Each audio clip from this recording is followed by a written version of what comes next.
morning, and today we're in Shildon. Why we're here?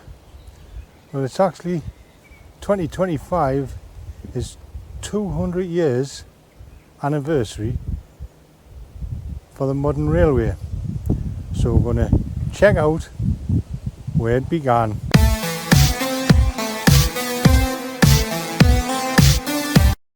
This is Hackworth House, home of a railway pioneer. The house was built around 1830-1831 for a Timothy Hackworth, the locomotive superintendent of the Stockton and Dalton Railway. After Hackworth's death in 1850, the house was used as accommodation for other railway workers, and in 1975 it became the Timothy Hackworth Museum. Hackworth was one of the unsung heroes of the early railway age. While George Stephenson might be the name everybody knows, Hackworth was right there at the forefront of steam locomotive development, playing a major role in making early engines more reliable and powerful. Originally a blacksmith from Wylam, just like Stephenson, Hackworth worked alongside him in the early days, including on the famous Locomotion No. 1, which ran on the opening day of the Stockton and Dalton Railway in 1825. But while Stephenson was more of a visionary and promoter, Hackworth was a practical genius, the man who got things working. And when Stephenson moved on to other projects, Hackworth became the first locomotive superintendent of Stockton and Dalton Railway, operating out of Shildon. He lived here, just steps away from the engine shed and works, dedicating himself to improving steam technology. One of his most famous designs, the Royal George, in 1827, introduced several important innovations, especially in drafting and making locomotives far more efficient. Hackworth also competed in the famous Rainhill trials in 1829 with his engine sans parallel. While Stephenson's rocket won, Hackworth's entry was a runner-up and is now celebrated in the railway museums across the UK. The house itself, as you can see, isn't open to visitors, but is well worth passing outside and reflecting on the work that went on within. It is a lovely Georgian building, modest but full of character. And as you can see, also next door is Soho Cottages.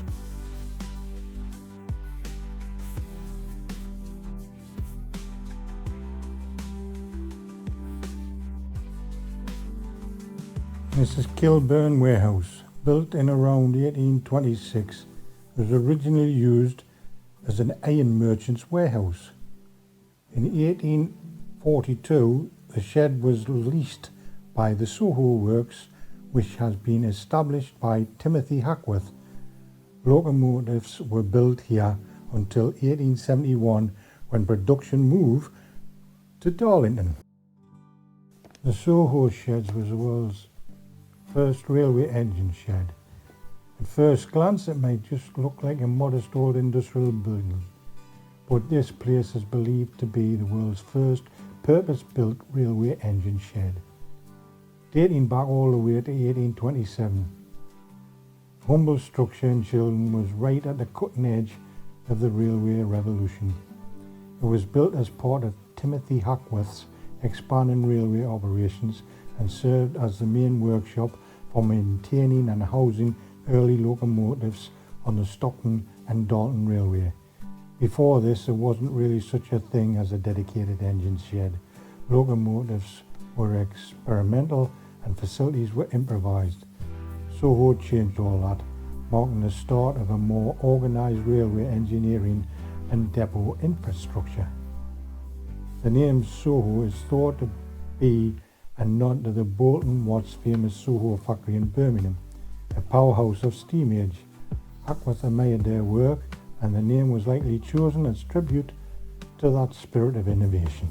Inside the shed, there would have been echoes of clangs of hammers, the hiss of steam, and the murmurs of engineers fine-tuning their creations. Hackworth and his team worked on some of the earliest and most important locomotives here, including the Royal George. It's no exaggeration to say that this building helped shape the very foundations of modern railway.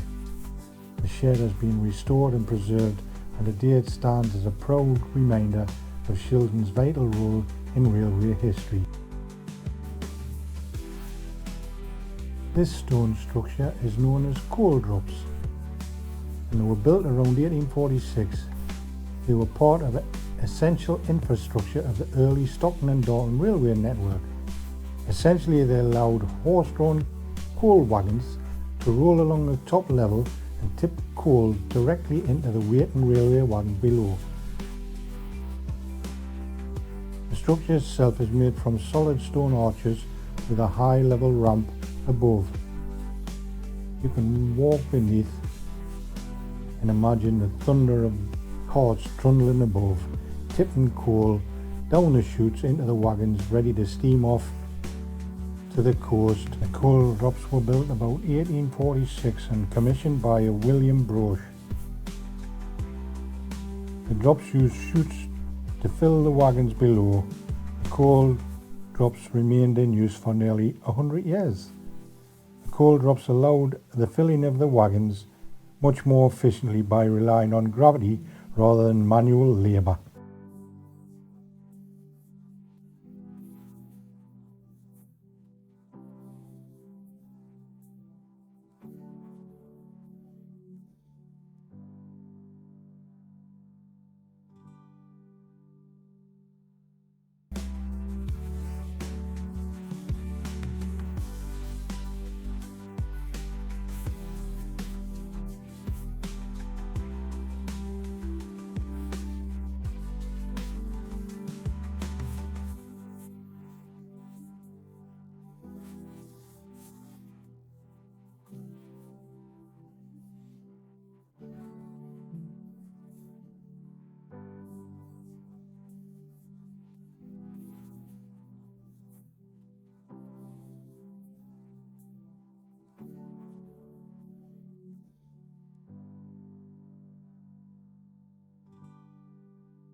Well, I hope you enjoyed that little video.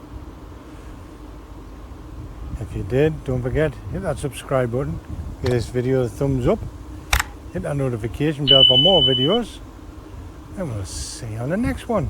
Thanks for watching.